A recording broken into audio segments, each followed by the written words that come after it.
Hello viewers, welcome to cricketers. T20 world cup வந்துருச்சு. இன்னைக்கு வீடியோல நம்ம T20 வேர்ல்ட் கப்போட ஷெட்யூல்ஸ் பத்தி தான் பார்க்க போறோம். 20 டீம் விளையாட போகுது அப்படிங்கிறாங்க. டோர்னமெண்டோட ஃபார்மேட் என்ன, எப்படி இருக்கும், கொஞ்சம் சொல்ல முடியுமா? ஆமாம், இந்த முறை ஒரு புது ஃபார்மேட்டில் தான் கையாள போகிறாங்க. ஏன்னா 20 டீம்ஸ் இருக்கனால மொத்தம் 3 ரவுண்ட் ஆஃப் மேட்சஸ் நடக்க போகுது.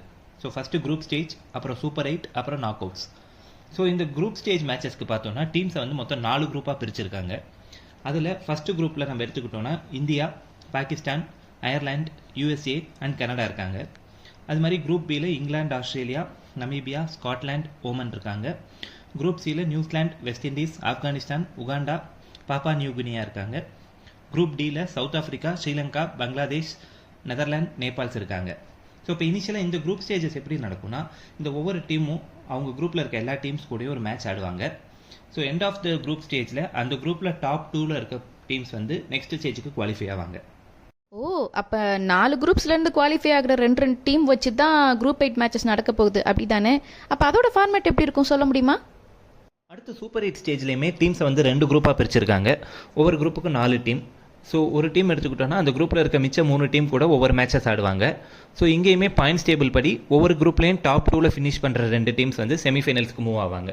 ஸோ இதில் எப்படி குரூப்பிங் பண்ணுறாங்கன்னு பார்த்தோன்னா, குரூப் ஸ்டேஜ் மேட்ச்சில் ஏ குரூப்பில் ஃபஸ்ட்டாக ஃபினிஷ் பண்ண டீம், பி குரூப்பில் செகண்ட் டீம், சி குரூப்பில் ஃபஸ்ட் டீம், டி குரூப்பில் செகண்ட் டீம் வந்து சூப்பர் 8 ஃபார்மேட்டில் குரூப் 1லையும், அதுவே குரூப் 2ல் ஏ குரூப்பில் செகண்டாக ஃபினிஷ் பண்ண டீம், பி குரூப்பில் ஃபஸ்ட்டாக ஃபினிஷ் பண்ண டீம், சி குரூப்பில் செகண்டாக ஃபினிஷ் பண்ண டீம் அண்ட் டி குரூப்பில் ஃபஸ்ட்டாக ஃபினிஷ் பண்ண டீம் வந்து செகண்ட் குரூப்பில் இருப்பாங்க. இப்போது சோஷியல் மீடியாலலாம் இந்தியா, ஆஸ்திரேலியா, நியூசிலாண்ட்லாம் ஒரே குரூப்பு கீழே விளையாடுவாங்க அப்படின்னு சொல்லிக்கிறாங்க. ஆனால் குவாலிஃபை ஆகிறதுக்கு முன்னாடி எப்படி இப்படி சொல்கிறாங்க? அதுக்கான ரீசன் என்னென்னா, குரூப் ஸ்டேஜில் டீம்ஸை லிஸ்ட் பண்ணியிருக்காங்கல்ல, அந்த சீடிங்ஸ் வந்து கண்டினியூ ஆகும். ஸோ அதாவது என்னென்னா, குரூப் ஏ எடுத்துக்கிட்டோன்னா இப்போ இந்தியா வந்து ஃபஸ்ட்டு டீம், பாகிஸ்தான் வந்து செகண்ட் டீம், அப்படி தான் லிஸ்ட் ஆகிருக்கு. ஸோ இந்த குரூப்பில் இந்தியா அண்ட் பாகிஸ்தான் குவாலிஃபை ஆனாங்கன்னா யார் அதிக பாயிண்ட் எடுத்திருக்காங்கிறத பொறுத்து இல்லாமல் India will be A1 and Pakistan will be A2. So இதே மாதிரி தான் எல்லா குரூப்லேயும் England will be B1, New Zealand will be C1, South Africa will be D1 if they qualify. So இதை பேசிஸாக வச்சு தான் குரூப் 1 ஃபார் சூப்பர் 8 ஃபார்மேட் வந்து A1, B2, C1, D2 அப்படிங்கிறதுல இந்தியா, ஆஸ்திரேலியா, நியூசிலாந்து அண்ட் ஸ்ரீலங்காவும், குரூப் 2ல் Pakistan, England, West Indies and South ஆஃப்ரிக்காவும் வருவாங்க.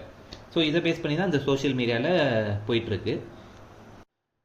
இதை நான் சொல்லிக்கிட்டு இருக்கப்பே உங்களுக்கு ஒரு டவுட் வந்திருக்கணும், இந்த டீம்ஸ் இல்லாமல் வேறு டீம் ஒருவேளை குவாலிஃபை ஆனாங்கன்னா அப்போ சினாரியோ எப்படி இருக்கும்னு. ஃபார் எக்ஸாம்பிள், குரூப் சியில் நியூசிலாந்து, வெஸ்ட் இண்டீஸ், ஆப்கானிஸ்தான் இருக்காங்க.